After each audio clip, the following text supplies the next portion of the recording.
They wanted to ask them. I'm just telling you. Text them and ask. I asked.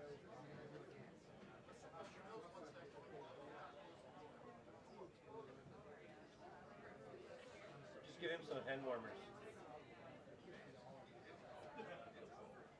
Everybody get your hats and gloves.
So I just sent you a note showing one house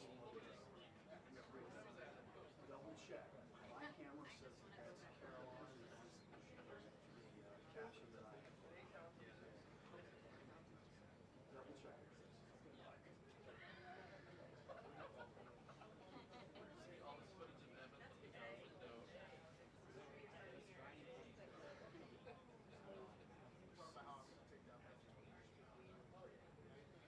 that.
Sim one more, just like the sign on the hood.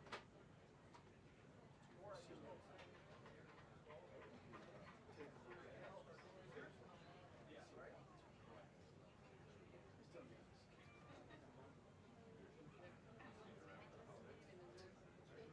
Take a look at it.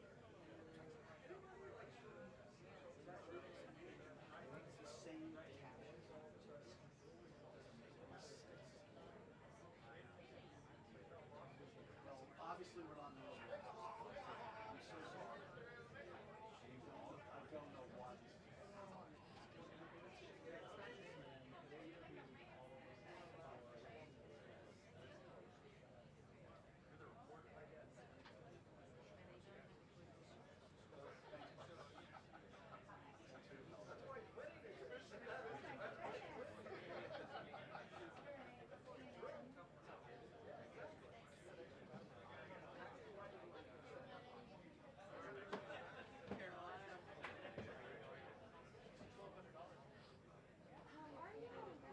I hear I'm going to see you.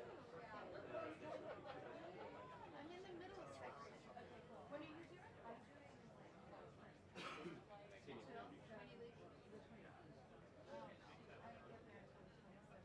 I'll see you at the airport. I'll wait till you're here.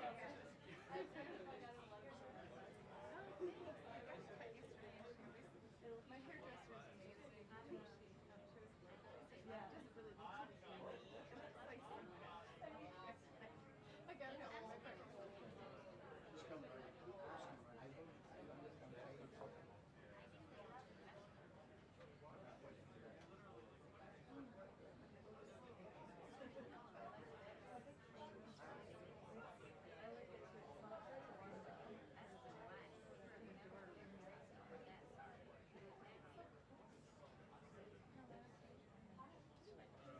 I'm glad I didn't wear my face like this.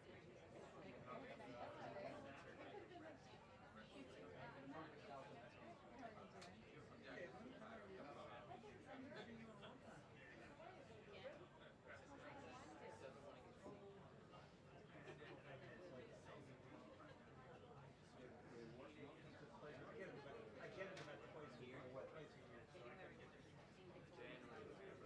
That's right.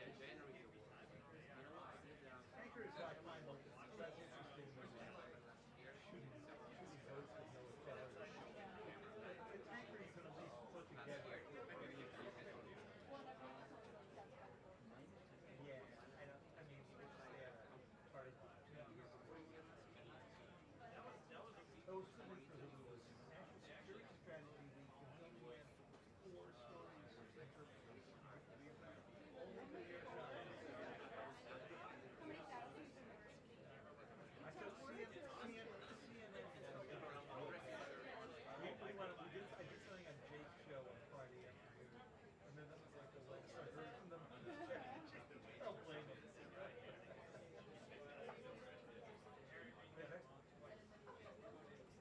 Yeah, that was good. That was good. I really liked that. It's not the first time. He called me the first time he called me a traitor.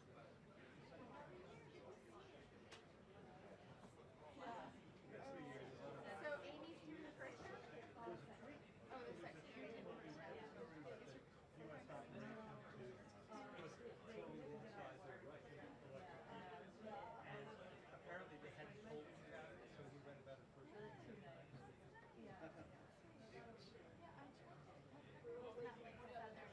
What? Remember, like, we used to come to say, we're on the beach. Like, it's a beautiful spot. So I was like, we stay in the beach. Do you know, where's the We're up staff? on a ridge, so in the winter Oh, it's booked into the Hyatt. Okay. the dog was the kids used to like a break. Centrally located. One lives in Actually, I really like the other Hyatt better. The staff business studio. Okay. The one that's like fancy. we were out with him at Thanksgiving walking around. And I think it's just contemporary. Yeah. Through and more high-speed. So I might still change my mind, but that one was actually even more expensive. Anyway, how about you? Fancier Hyatt. Anna. Maybe other people agree.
Hello, everybody.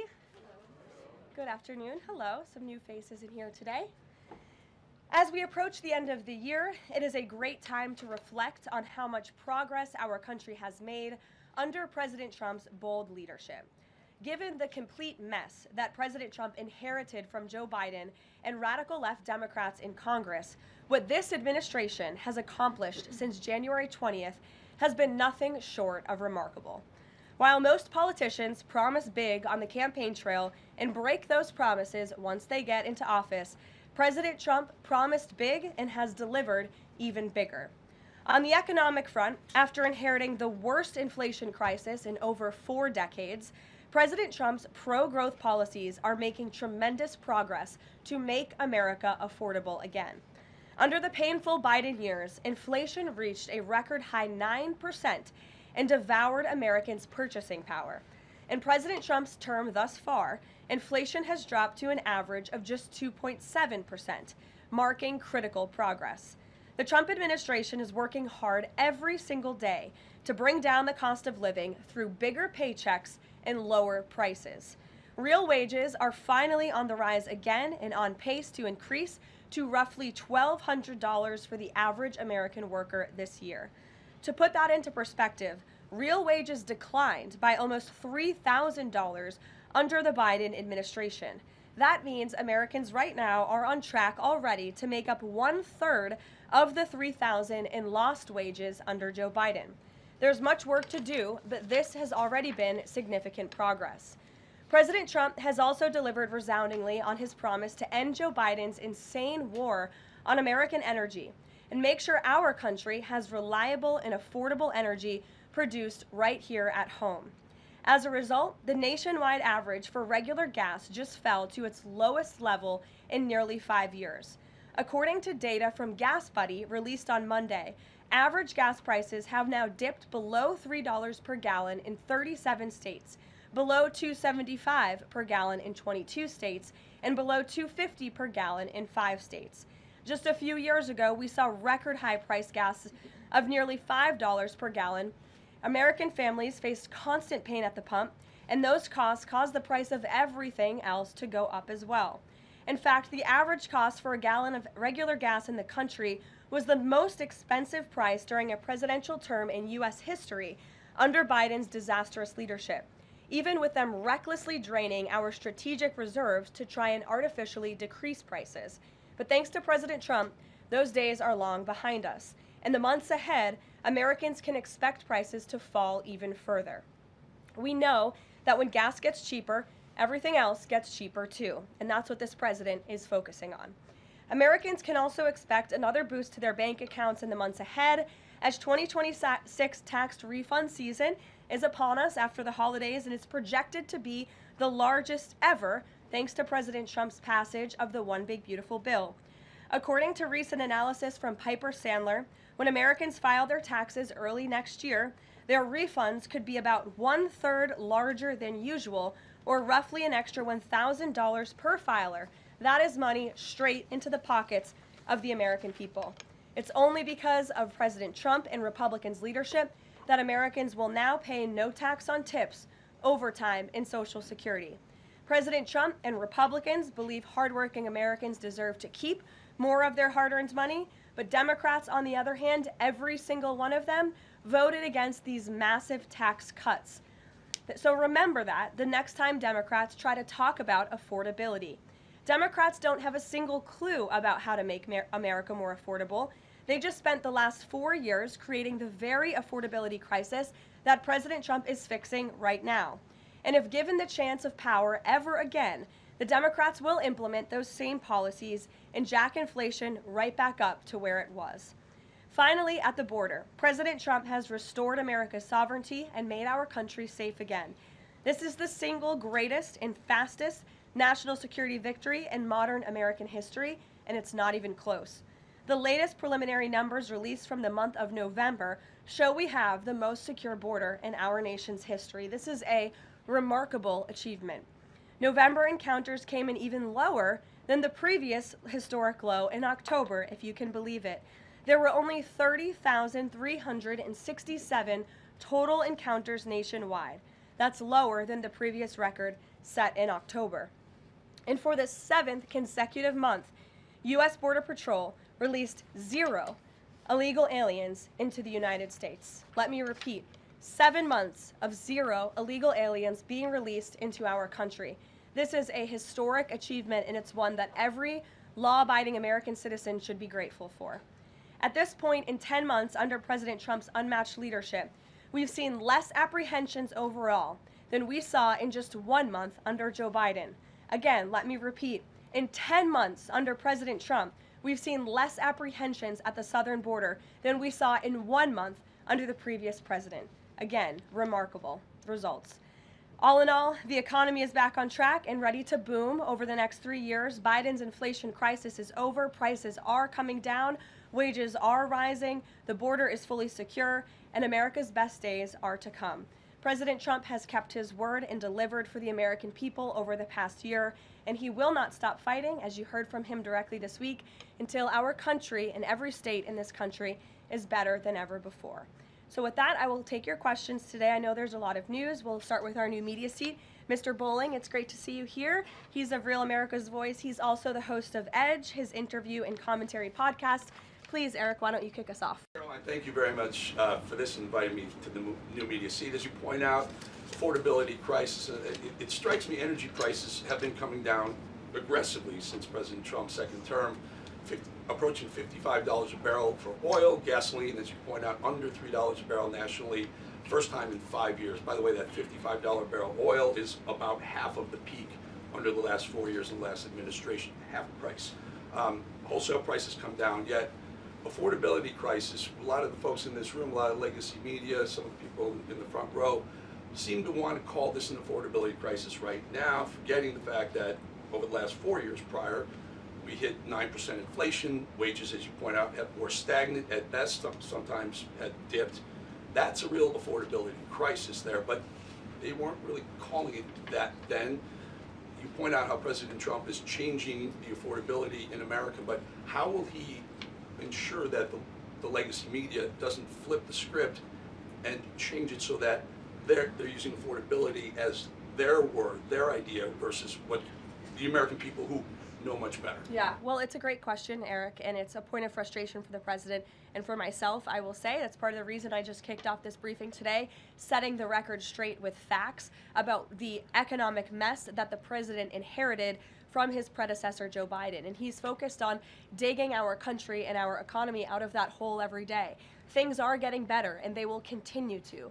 And President Trump understands better than any politician in this city the pain that the American consumer has been feeling for years now because of the last administration's policies. You heard him in the great Commonwealth of Pennsylvania this past week campaigning and talking to these voters, saying, I was elected to fix this problem, and I am fixing it. Don't forget who created it, and that's the Democrats.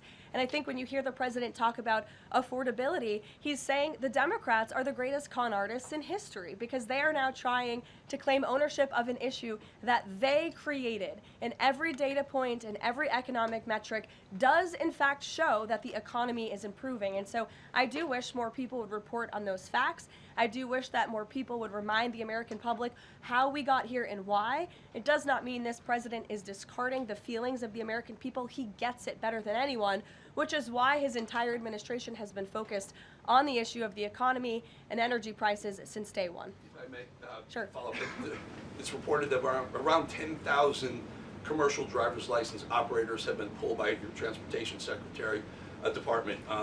Will the president apply that same metric? For the reason was the operators weren't speaking or reading English to a level that was safely, people thought they would safely be able to operate trucks on our roadways. It's estimated in California around 40% of Uber drivers, Uber and Lyft drivers, don't speak English proficiently, and the number's 45% in Minnesota. Will this same rule or metric apply to the gig economy like Uber and Lyft? So I don't have any announcements on further regulations, if you will, from the Department of Transportation with respect to this issue. However, I will just reiterate the Trump administration's position is that truck drivers, particularly those driving big rigs on our nation's road and highways, who have a great responsibility to keep the American public and their fellow citizens safe should be speaking English and should have an ability to read English proficiently. I think that's a very common sense policy to have, and we've unfortunately seen, and the Department of Transportation has uncovered and is actively working to fix these state-sponsored commercial trucking driver licenses, which were going to people who are not qualified to be driving these massive trucks on American roads, and they're endangering the lives of our fellow citizens. We've unfortunately seen many vehicle accidents across the country where people have lost their lives because of drivers that were just simply unqualified to be driving these trucks. So I know this is something DOT and Secretary Duffy take very seriously. Peter. Thank you, Caroline. Based on the way that things stand right now, is Operation Southern Spear about drugs or is it about oil? What I will tell you, Peter, is that the Trump administration is focused on doing many things in the Western Hemisphere. The president has taken a new approach that has not been taken by any administration for quite some time to actually focus on what's going on in our own backyard. And there are two things that are very important to this administration. Number one, stopping the flow of illegal drugs into the United States of America, which we know has killed hundreds of thousands of Americans. The president promised on the campaign trail that he would demolish the foreign terrorist organizations and drug cartels around the world, especially right here in our own hemisphere, and you have seen that he is delivering on that promise. With respect to the oil and what happened yesterday, the Department of Justice requested and was approved for a warrant to seize a vessel because it's a sanctioned shadow vessel known for carrying black market sanctioned oil to the IRGC, which you know is a sanctioned entity. So the president is committed to stopping the illegal flow of drugs into our country. He's also fully committed to effectuating this administration's sanction policy, and that's what you saw and the world saw take place yesterday. And because you said the president is trying to do a lot of things at once, he talks a lot about how he thinks the way to bring down prices for everything would be to bring down the cost of energy. Would he use this seized Venezuelan oil to try to help Americans with affordability here in the United States? Well, what I can tell you right now, the vessel has been seized, as you know. And the Department of Justice did that in conjunction with the Coast Guard and the Department of War. The vessel is currently undergoing a forfeiture process right now. The United States currently has a full investigative team on the ground, on the vessel, and individuals on board the vessel are being interviewed and any relevant evidence is being seized. With respect to the oil, that's a different issue. As you know, Peter, the vessel will go to a U.S. port, and the United States does intend to seize the oil. However, there is a legal process for the seizure of that oil, and that legal process will be followed. And just my last one on this. If President Trump launches a bigger military campaign in the Caribbean, is he jeopardizing a possible Nobel Peace Prize? Look, the president has proven over the past year that he is more than worthy of the Nobel Peace Prize. I think he's been nominated for it nearly 100 times this past year, which is definitely a record. He's solved, I think, 9 conflicts around the world. We are up to now. He's actively working on the Russia-Ukraine war, which is the big one as we speak, and has been over the past year. With respect to any additional action in Venezuela, I'm definitely not going to get ahead of the president or the United States military. Mary. It now seems all but certain that the Obamacare subsidies will expire at the end of the year. It means more than 20 million Americans are now bracing for their health care costs to soar. Is the president prepared to let this happen, or is he going to step in? The president is prepared to take action on health care, and he wants Republicans on the Hill to do the same. As you have seen, Senate Republicans put forth their own legislation earlier this week. As for the subsidies that are set to expire, I would like to remind you and everybody at home why this is on the brink of happening. Democrats wrote Obamacare. They passed it without a single Republican vote, and then they ballooned it with these expensive COVID subsidies that completely distorted the health insurance market. And then they doubled down, extending those subsidies and setting their own expiration date right now in 2025, which the administration is obviously well aware of, and we are working, the president is working with his healthcare policy team here at the White House, as well as Republicans on Capitol Hill, to find a solution. You said he's working to find a solution. He wants to see a solution to lower health care costs. He does. But these subsidies are expiring at the end of the year. So what is the plan, and what is he going to do to put this in place in the next 2-3 weeks? You'll hear more from the president and from the White House on that very soon. As for wanting a solution to lower healthcare costs, I'm glad you said it, because the president is doing just that. He has made unprecedented progress towards lowering healthcare costs in this country and drug prices. He's secured numerous most favored nation drug price deals, with many more to come. As you know, the One Big Beautiful Bill, the working family tax cut, significantly expanded access to health savings accounts for those on Obamacare. Again, a Democrat written program and approved program, which has led to higher healthcare costs in this country. So it goes back to the issue of affordability. Democrats are now pretending they want a solution to this issue, but they created the problem. The president and Republicans are currently coming up with creative solutions and ideas to lower healthcare costs for the American people, and you'll continue to hear more from them on that. Before these subsidies expire? I just said you're going to continue to hear more from the president and Republicans on this issue, I'm sure. Sure, Bloomberg, go ahead. Thanks, Caroline. The president said he was going to be holding a call with the leaders of Thailand and Cambodia. Have those calls taken place? Is there a readout you can share? The president has not yet engaged in those calls, and when he does, I'm sure you'll hear from him directly, as you always do, after foreign leader calls or from somebody here at the White House. I do know, with respect to the conflict in the peace deal in Thailand and Cambodia and some of the conflicts you've seen arise, reports of that in the press over the past couple of days. The president addressed it in Pennsylvania. The administration is obviously tracking this at the highest levels and is very much engaged. I spoke with Secretary Rubio about it this morning. And will senior U.S. officials be meeting Saturday with European and Ukrainian officials to discuss the peace plan? Look, the United States and the Trump administration continues to be very much engaged in trying to bring the Russia-Ukraine war to an end. The president had a call with Europeans yesterday. His special envoy Witkoff and his team continue to talk with both sides literally as we speak. If there is a real chance of signing a peace agreement, if we feel like those meetings are worthy of someone on the United States' time this weekend, then we will send a representative. It's still up in the air whether we believe real peace can be accomplished and we can truly move the ball forward. The president is extremely frustrated with both sides of this war, and he's sick of meetings just for the sake of meeting.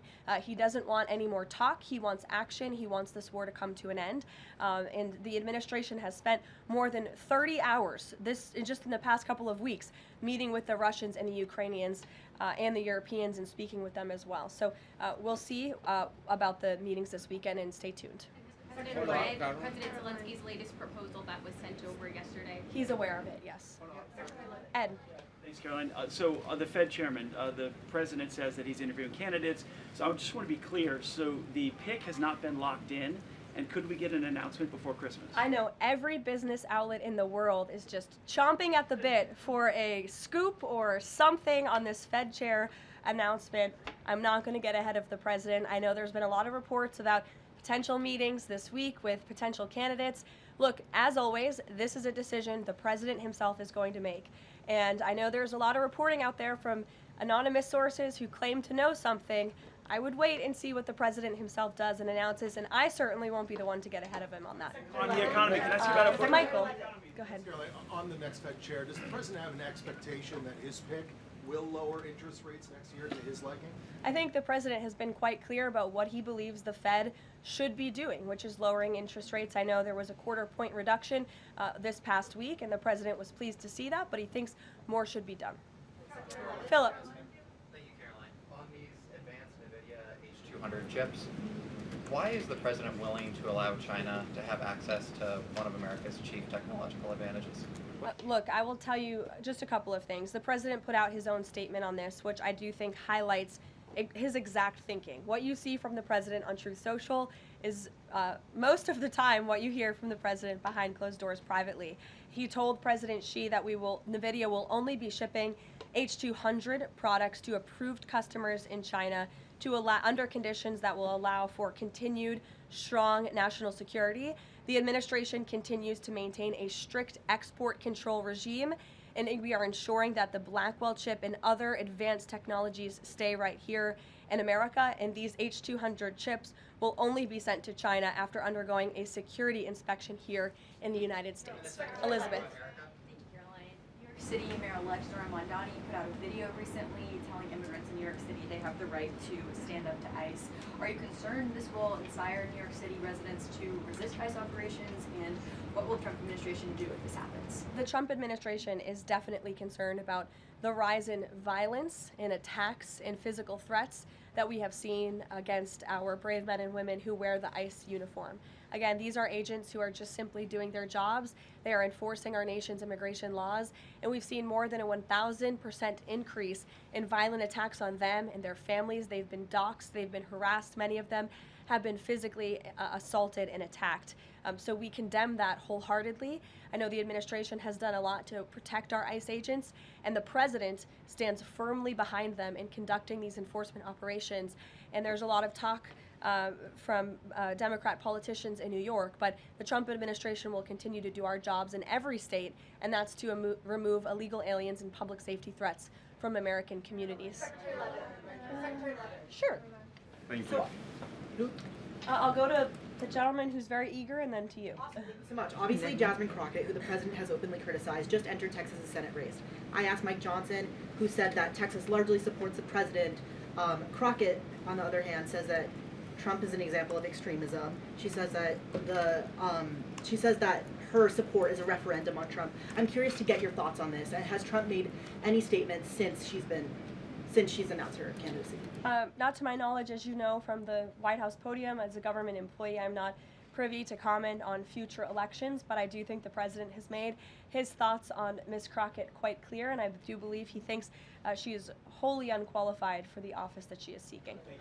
Joey. Yeah, thanks, Caroline. A federal judge today ordered the immediate release of Kilmar Abrego Garcia from ICE detention. Does the White House have a response to that, and does the administration plan to appeal that decision? Absolutely. The White House, the administration, opposed this activism from a judge who is really acting as a judicial activist, which we've unfortunately seen in many cases across the country.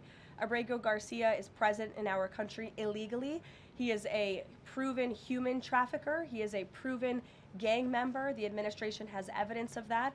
And as you saw from the Department of Homeland Security, they issued a statement saying they'll continue to fight this legal battle in court. Caitlin. Two questions. I have one on Venezuela to follow up, but first on affordability, since we were talking about the economy at the beginning. If the economy is as strong as the president has said it is, then why is he telling parents 2 weeks before Christmas that they should only buy 2 or 3 dolls for their children? Look, what the president is saying is that if we want products made right here in America, if we want them to be made from American small businesses, which is a large part of the reason the president has effectively implemented tariffs, then we're going to have better quality products right here in the United States. Maybe you'll pay $1 or $2 more, but you will get better quality, and you'll be supporting your fellow Americans by buying American, and that's what the president was saying.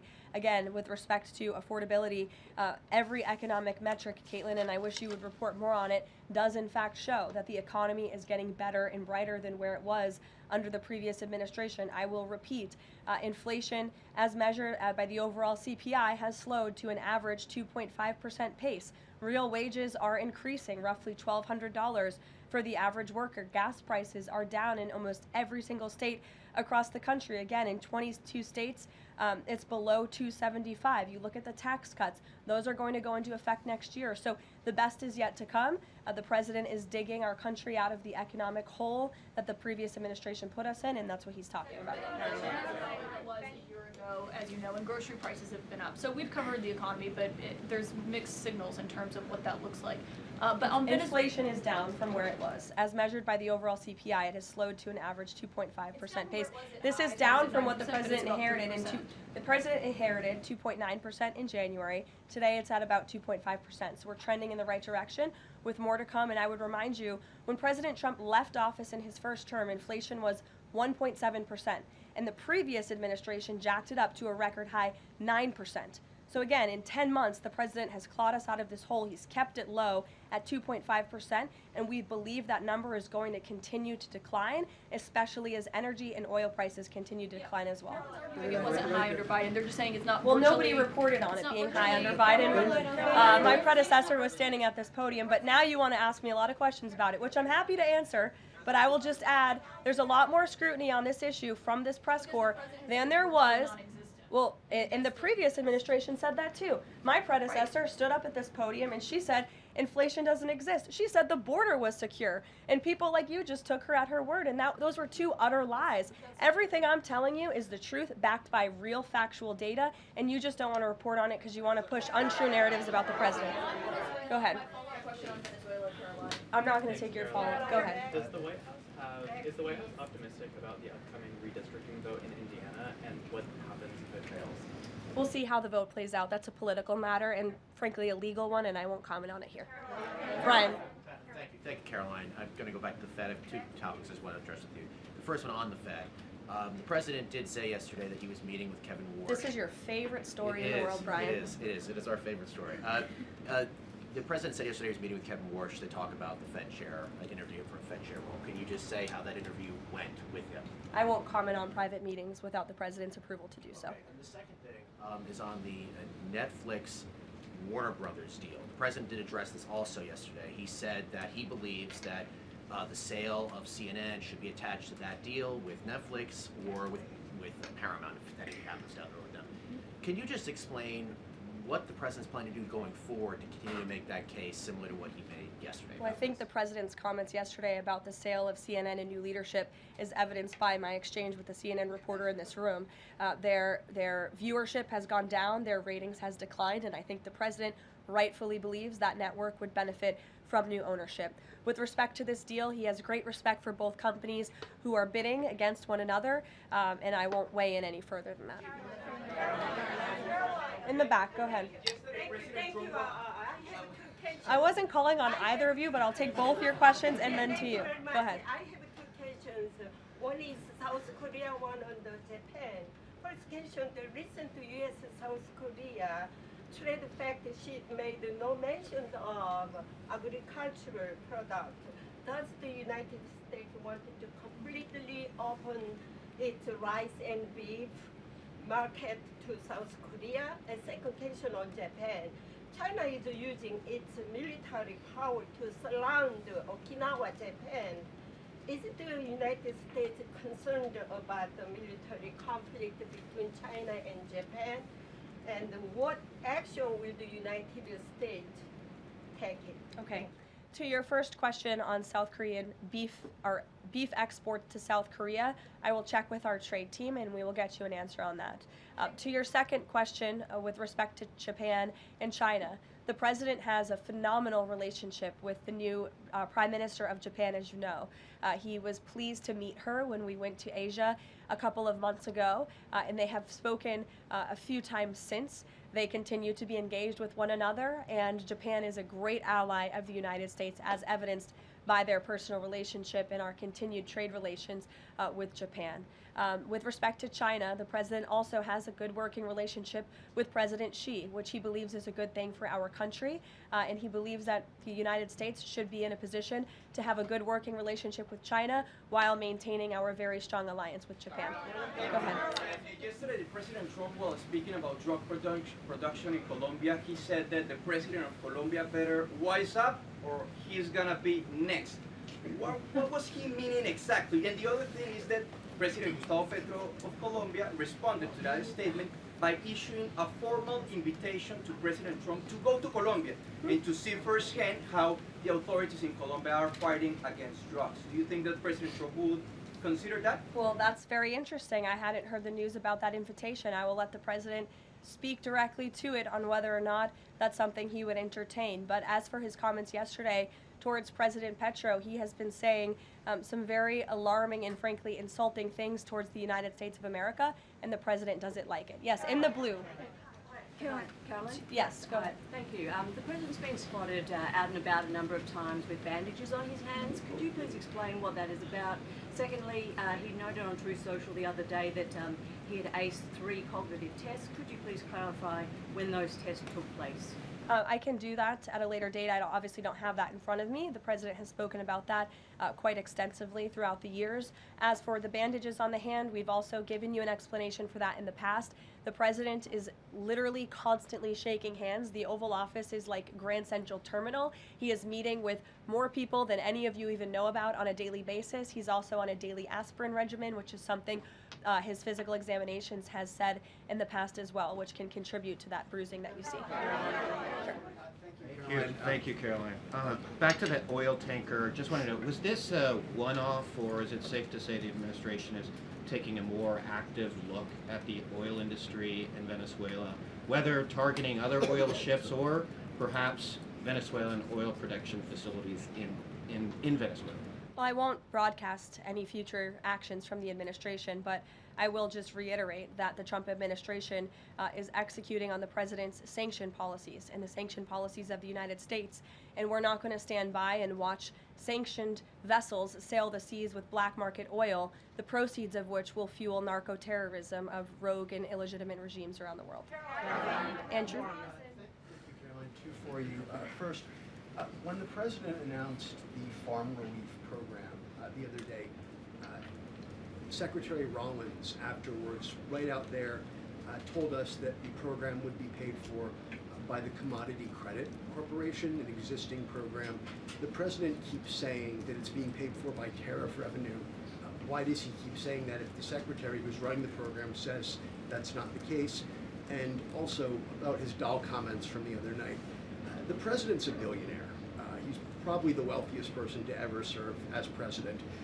Is it a good look for him to be telling parents, oh, you should only buy, $2 or $3 for your kids, when he's one of the wealthiest people in the country running the government? Do you think the people in that room in Pennsylvania who the president was speaking to don't know the president's a billionaire? I think that's a very well-established fact, and actually I think it's one of the many reasons they reelected him back to this office, because he's a businessman who understands the economy and knows how to fix it, and he's doing it right now just like he did in his first term. Sure, go ahead. To the gentleman behind you, Andrew, yes, go ahead. Go ahead. Thank you, Caroline. On Gaza, we heard the president say yesterday that the Board of Peace members are going to be announced early next year. What is the administration doing to move the parties in the region closer toward phase 2 of his peace plan for Gaza? Sure. Well, first of all, I would be remiss if I didn't highlight what a success it is that 10 months into the president's administration, you're asking me about a peace plan in Gaza, because that's a legitimate reality on the ground right now in the region, and it's only because of this president's leadership that was able to take place, that all the living hostages were returned, all but one body of the deceased hostages has been returned, and we're still, of course, working on the last one. As for this next phase of the peace process, there is a lot of quiet planning that's going on behind the scenes right now for phase 2 of the peace deal, and when the United States is ready to make those announcements public on the Board of Peace, the ISF, and the Palestinian technocratic government, we will be making those announcements at the appropriate time. But the reason that the negotiators and the teams on the ground have been rather quiet about this is because I spoke with them this morning. They are trying to be deliberate and thoughtful about this. Peace in Gaza, in the Palestinian Strip, is something, the Gaza Strip rather, is something that people have been trying to accomplish for 70 years. So, this is a complex problem, and this administration wants to be very thoughtful about it, and we want to ensure an enduring and lasting peace. And when those announcements are ready, they will be made. Sure. Thank you. There have been reports that Vladimir Putin called Maduro today to reaffirm his support. I wanted to ask if it is concerning to the president that Putin has given such a warm embrace to Maduro. I don't think that would be concerning to the president at all, no. I'll let him speak on it further. Spoken to Putin about that? He has not spoken to President Putin today, and I understand that call took place this morning, so the answer is no. Thanks. I have a question about the ACA, but just first very quickly clarifying Caitlin's question. You acknowledged that CPI in January when you took office was 3%, and in September, the last month for which we have data, it was also 3%, so inflation. No, it's 2.5%. Not in September, it was 3%. It's 2.5%, the average CPI right now. I have it in front of me. In President Trump's first 8 months in office, inflation as measured by the overall consumer price index has slowed to a 2.5 average pace. This is down from the 2.9% inherited in January. So January is 1 month. Kelly, in the back. Okay, can I ask you about the ACA really quickly? There are a number of plans that are floating around on the Hill right now having to do with these premium subsidies that are about to expire. Which plan does the White House support? Again, I have told you now a few times that the president and the Republicans will continue to unveil creative ideas and solutions to the healthcare crisis that was created by Democrats. And I know Chuck Schumer is putting up a vote today. This is a political show vote. Chuck Schumer is not sincerely interested in lowering healthcare costs for the American people. He's putting this vote on the floor knowing that it will fail so he can have another talking point that he can throw around without any real plan or action. If Chuck Schumer actually wanted to lower healthcare costs, I'm sure the president would welcome him and his entire Democrat caucus to a legitimate coordination on the president's policies of bringing down drug prices, these most favored nation deals. Why hasn't Chuck Schumer ever come out in support of those? Those are going to legitimately, they already are, lower drug prices for the American people. And not a word from Chuck Schumer on it. So I think that just proves this is completely political. Kelly, go ahead. On Venezuela, does the president consider the seizure of the oil tanker an escalation or a step towards war with Venezuela? I think the president considers the seizure of the oil tanker as effectuating the administration's sanction policies, which I've already discussed previously. Potential invasion or potential land strikes in Venezuela aligned with the president's supporters, the MAGA base, does it risk the potential for a prolonged war and U.S. troops involved in that? Prolonged war is definitely not something this president is interested in. He's been very clear about that. He wants peace. He also wants to see the end of illegal drugs being trafficked into the United States and taking the lives of hundreds of thousands of Americans across our country. And he's thinking about that every day here at the White House. With every drug boat that is taken out by this administration, we are saving thousands of lives by deterring those drugs and stopping those drugs from flowing into our country. You will all, excuse me, you'll all hear, excuse me, you will all see the president tonight. He'll be making remarks at the Congressional Christmas Ball, which will be taking place here at the White House. And later this afternoon, he will be signing some congressional bills and executive orders that we, as always, will keep you apprised of. Thanks, guys. Can you say a word about the call with Modi?